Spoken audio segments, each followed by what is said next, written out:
Can you prosper from parts? Top man. Let's hope so, as two teams of money-obsessed car strippers battle to make maximum profit from breaking end-of-life vehicles. 65. 250. 1,300 nicker. This isn't mindless nonsense, though. It's a learning experience. There's culture. What's that? A business masterclass. Excuse me, ladies. No, don't run off. Don't run off. And an in-depth study of linguistics. I don't speak Polish. I'm struggling with English.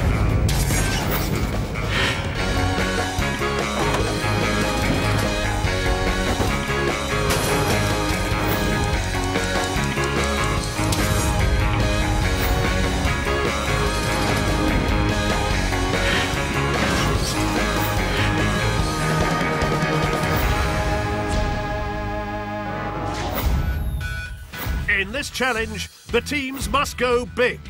With a whopping budget of 10 grand, they'll be able to break true motoring thoroughbreds for parts. But high purchase prices mean there'll be a lot of cash to claw back just to break even. Neither team has ever made a loss, but get this wrong and all that could change, leaving their reputations in tatters.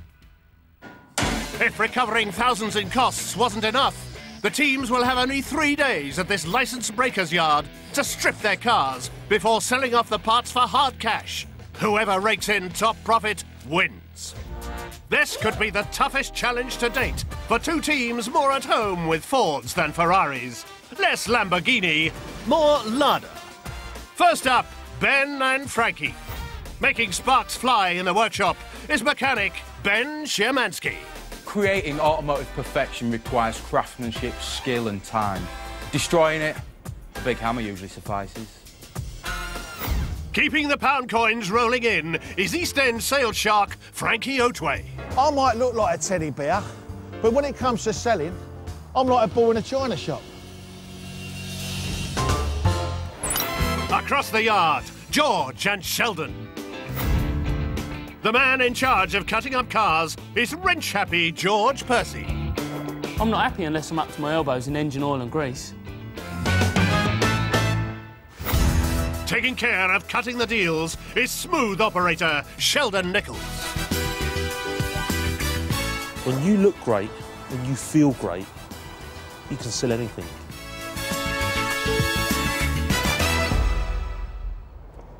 Mission one for the boys is choosing which car to splash their 10 grand budget on. Ben and Frankie have just one thing in mind. Porsche would be quite a good idea. Ben, I noticed you jumped straight into Porsches. I quite fancy a Porsche, but not a Boxster. No, because that's not a real Porsche. That's not a Porsche. No, it's got to be a 911. A 911 if you prefer, Frankie. In 1963, Porsche unleashed the 901. Until Peugeot threw a hissy fit about the name, and it became the 911. 50 years of motoring supremacy proves you don't mess with perfection.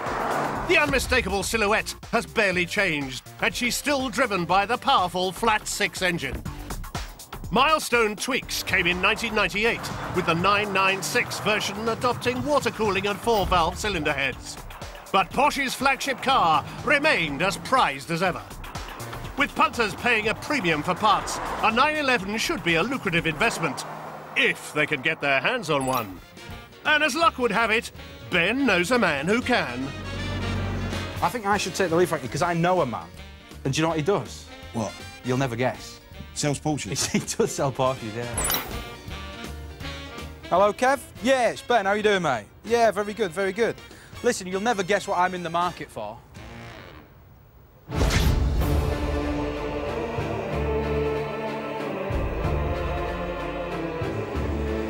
Believe it or not, this isn't Soviet Russia. It is, in fact, Leeds. Ben's brought Frankie to his Yorkshire homeland in the hope a shiny Porsche 911 might prove it's anything but grim up north. Just remember, we don't use Sovereinos up here for money. It's brass, if anything. You'll just confuse the fella. Ben's man with a Porsche is fellow breaker Kevin Durkin. We're a specialist Porsche breaker. The cars in the yard that you've seen today are all Cat Bs, which have been written off by the insurance companies due to accident damage. Although a Cat B means all these cars have been deemed write-offs, they're still good for parts. The lads today have come to see a Porsche 996 Carrera 2 Cabriolet. No need to worry, the 996 is simply a version of the 911. So this is the car the boys are after. Porsches everywhere. There's a Porsche. Yeah? There's a Porsche. There's a Porsche. There's a Porsche. There's a Porsche. No, Frankie, that's not a Porsche. That's not a Porsche. That's not a Porsche. No. Well, there's a lot of Porsches. This is a beauty.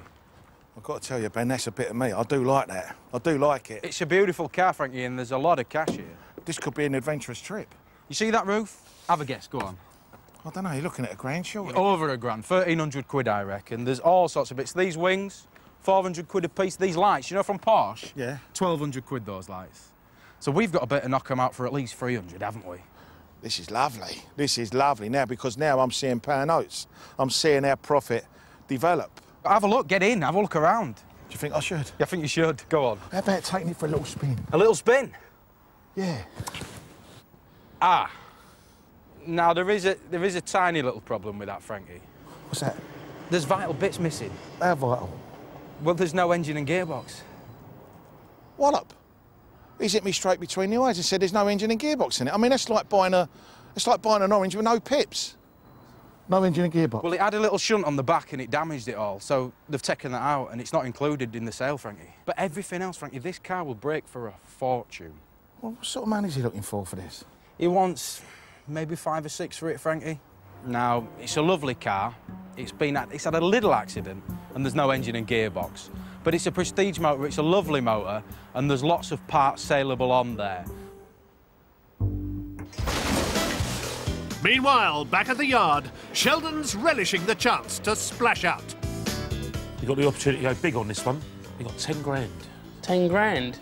It is nice, but it's a challenge, isn't it? We got to make the money back. Rolls Royce? Bentley?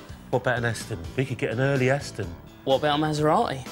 No one's breaking those. Well, not that I know of. Yeah, you got the Quattroporte, and you got the 3200 twin turbo. Yeah. One with the boomerang backlights. They're nice. I like your thinking, George.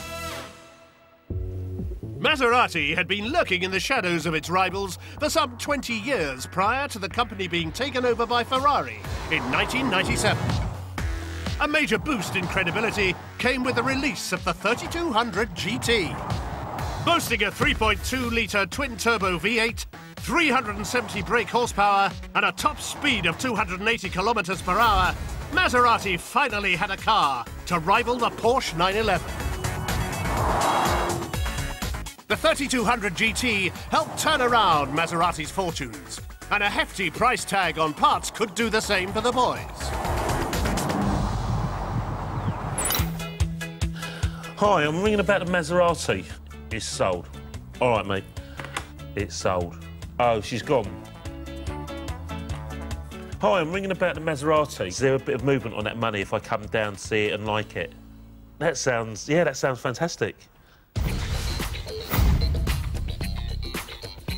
The mission to secure a Maserati has brought George and Sheldon to a high-end dealership in Chessington. How lovely, aren't they? Look at that red one. God, he's got a few quid's worth of motors around him, hasn't he? Where Italian car specialist Ilya Salaya is primed to strike a deal. We basically specialise in Ferrari, Lamborghini and Maserati. Sheldon and George are coming down to look at a Maserati 3200 GT. The head gaskets have failed. It probably would cost anything between £5,000 and £6,000 to repair, so it's really uneconomical to repair the car and then try and sell it on. It's the best option really to break the car. Well, I'd like £6,000 for the car, but we'll see where we go with the price. Oh, wow. George, we're buying a Maserati. Can you believe it? Look at it. Oh, man. Sheldon? Woo! George, a Maserati. You sound like you've already bought this. Do I look good next to it or not? I've got to admit it, I fell in love with it. I've never owned a Maserati. I've never thought of even owning a Maserati, contemplated owning a Maserati. I mean, is she as clean your side as she is mine? It's got a couple of minor marks on the wheels, George, but that's about it. the tyres are all the same tyres all round. It's obviously been kept in a garage because there's no curb marks on any of those wheels. That tells you a lot about a car. It's been well looked after. It's had a lot of love. Go on then, start her up. Well, no, hold on. There was a few issues with that. Well, the coils aren't plugged in. Yeah. It's not even got a spark plug in there. The head gasket's gone on it. Right. But he assures me it hasn't got a cracked head and the block's all good. It's just the head gaskets. Are you sure? Well, yeah. It's got a couple of engine issues, but the bodywork and interior-wise, it's all there. It'd be fun to own a Maserati, wouldn't it? Meanwhile, up in Leeds, Frankie's pulling no punches for the Porsche. So, Kev, yeah, Ben tells me you're looking for a lot of money for that motor with no engine and gearbox. 10 grand, mate. Worth it all day long. Yeah. I'm sorry to tell you, Ben told me 6 grand. No way, it's worth more than that. I think I might have dropped a bit of a clanger. A big clanger. Yeah. And I'm going to tell you something else, Kev. You ain't going to get 10 grand out of us. Never. Never, brother. Not in a million years. 6 grand, take it or leave it. Don't start all that rubbing your face, Kev, because it won't wash. You know, we are shrewd people here. We are exactly what you see. You're having a laugh, mate. No, they all say that, Kev, we're having a laugh. You don't see me smiling, do you? Not often, no. No. 6 grand's reasonable, Kev, though. It's not bad. It is, Kev. I need more than that, mate. You'll have to try a little bit harder. Come on, come on. Car'll break for a fortune. Ben, will It you... will break for a fortune, Frankie. He is right. I'm doing you a favour here. But if we offer you, right, a little bit extra, 6.5 grand. You're going to get 6.5 grand for that motor. We've got a deal, Kev, haven't we? Surely, Ben. Surely. Surely? Go on, then. 6.5 grand. Yeah. Shake that man's hand, Ben, will you? You've done the right thing, Kev. Yeah. I'll tell you what, you have done the right thing. One engine-less Porsche 911 bought for 6.5 grand. It's one of the most acclaimed sports cars in the world, although its current 0 to 60 time depends on how many people are willing to push. Back in Chessington, Sheldon is straight down to business as he attempts to secure this Maserati 3200 GT, complete with blown head gasket. I've got £4,500. That's pretty low.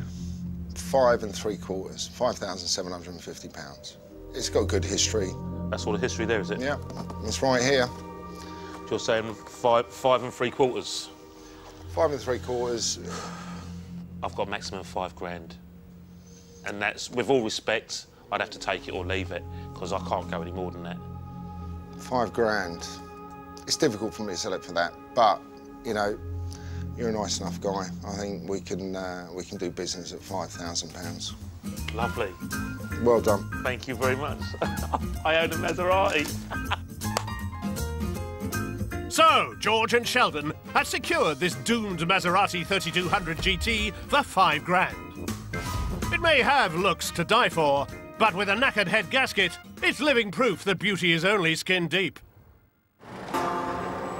Having bought their high-end motors, the teams now have their work cut out in clawing back the deficit. So, with just 3 days to play with, they need to get stripping and start selling. What can't be sold will be crushed and weighed in for scrap. But before the teams get to work, there's just time for a butcher's at the opposition. Well, it's taken a bit of time, but it's nice to see you guys have finally decided to buy yourself a decent car. It's a lovely motor, Frank, but it's hardly a scrapper. I mean, where'd you nick it from? George, don't start all that game. You're practically calling me a thief. Let's have a look at Wait, the real no, money. George, we're very busy now. Come on. Let's have a look. No, it was all his idea. It was all his idea. I hadn't even got the Got engine. no engine. It was. I knew there had to be something wrong with it. No, onwards and upwards, fellas. Let's take a look at this. It's a nice car.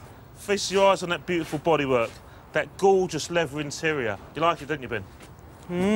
Start her up, then let's have a look at it then, see what it's all about. It doesn't start. Ah, well, George, being a Maserati, it'll be something very simple. A fuse, some lack of fuel, a flat battery. It's a head gasket. A head gasket. George, at our main dealers, that would cost £1 billion to fix. Your car, it's worthless. Yeah. I'll tell you what, Ben, only those two could have bought an engine as bad as ours, and we ain't even got one. George and Sheldon splashed out 5 grand on this shiny Maserati 3200 GT. Looks can be deceptive, though. A blown head gasket has seriously lowered the value of the engine. And that's a big minus when you've splashed so much cash. Ben and Frankie are in petrol-head dreamland with this Porsche 911. In reality, the absence of engine and gearbox, a dented rear bumper, a gaffer tape-based security system,